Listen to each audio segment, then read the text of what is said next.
Namaste. Hello and a warm welcome. Welcome to Akankssha's YouTube channel Multidimensional Soul and this audiobooks and talk series dedicated to Akankssha's son and spirit guide Arnav. If you have not yet subscribed to this channel, do subscribe, like and share this knowledge and wisdom.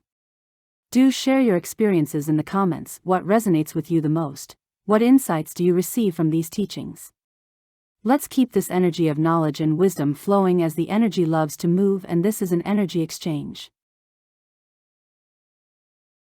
Real world is beyond the mind. Questioner.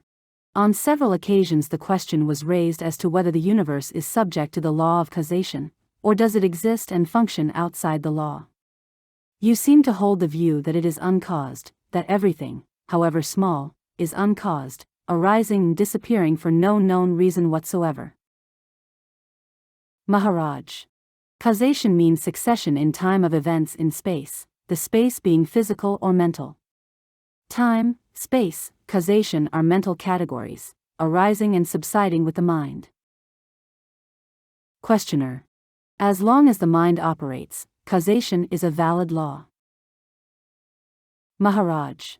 Like everything mental, the so-called law of causation contradicts itself. Nothing in existence has a particular cause. The entire universe contributes to the existence of even the smallest thing. Nothing could be as it is without the universe being what it is.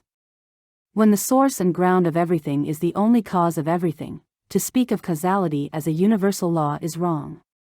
The universe is not bound by its content, because its potentialities are infinite. Besides, it is a manifestation, or expression of a principle fundamentally and totally free. Questioner. Yes, one can see that ultimately to speak of one thing being the only cause of another thing is altogether wrong.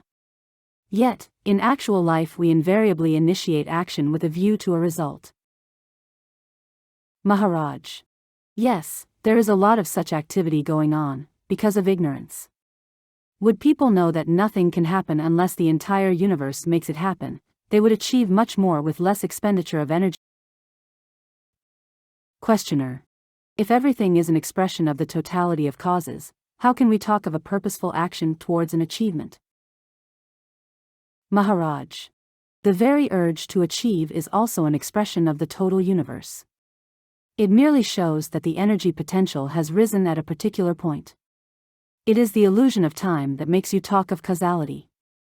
When the past and the future are seen in the timeless now, as parts of a common pattern, the idea of cause-effect loses its validity and creative freedom takes its place. Questioner. Yet, I cannot see how anything come to be without a cause.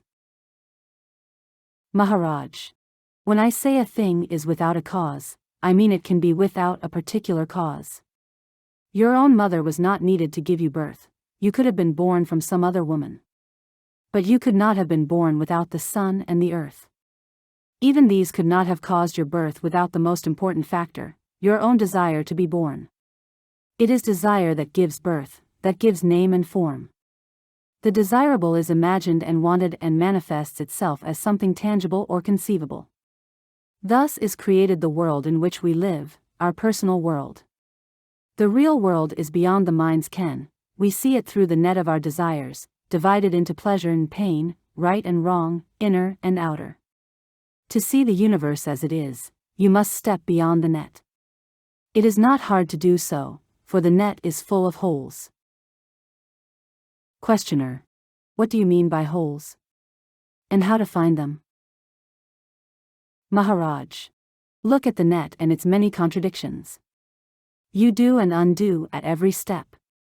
You want peace, love, happiness, and work hard to create pain, hatred and war. You want longevity and overeat. You want friendship and exploit. See your net as made of such contradictions and remove them. Your very seeing them will make them go. Questioner. Since my seeing the contradiction makes it go, is there no causal link between my seeing and its going? Maharaj. Causality, even as a concept, does not apply to chaos. Questioner. To what extent is desire a causal factor? Maharaj. One of the many. For everything there are innumerable causal factors. But the source of all that is the infinite possibility, the supreme reality, which is in you and which throws its power and light and love on every experience. But this source is not a cause, and no cause is a source. Because of that, I say everything is uncaused. You may try to trace how a thing happens, but you cannot find out why a thing is as it is. A thing is as it is, because the universe is as it is.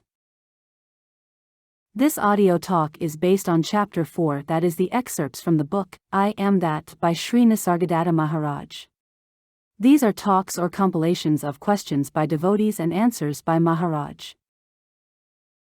Shri Nisargadatta Maharaj's teachings are deeply rooted in the ancient Indian spiritual tradition of Advaita Vedanta, a philosophy of non-duality that emphasizes the oneness of all existence. His profound insights reflect the timeless wisdom of India, guiding seekers to transcend the illusions of the mind and body to realize their true self. Thank you for tuning in and soaking in all the knowledge and sharing it with others. Namaste.